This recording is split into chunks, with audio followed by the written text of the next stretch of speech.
Pemirsa, Sekretaris Daerah Aceh Bustami Hamzah mengikuti sidang paripurna pergantian Wakil Ketua Dewan Perwakilan Rakyat Aceh pada Kamis 24 November 2022. Sekda Bustami Hamzah menghadiri sidang paripurna pergantian Wakil Ketua Dewan Perwakilan Rakyat Aceh. Pergantian Wakil Ketua DPR dilakukan atas Hendra Budian yang digantikan oleh Teguh Raja Kemangan.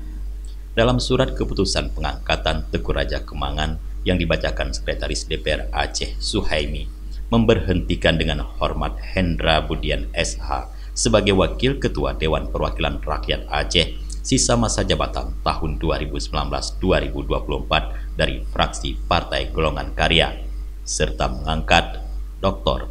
T. Raja Kemangan SHMH sebagai Wakil Ketua Dewan Perwakilan Rakyat Aceh sisa masa jabatan tahun 2019-2024 dari fraksi Partai Golongan Karya. Paripurna pergantian Wakil Ketua DPR Aceh dipimpin langsung oleh Ketua DPR Aceh Saiful Bahri, turut dihadiri Wakil Ketua Dalimi dan Safarudin, serta anggota Dewan lainnya dari unsur pemerintahan juga Asisten 1 Sekda Aceh M. Jafar. Dari Banda Aceh, Tim Liputan Aceh TV melaporkan.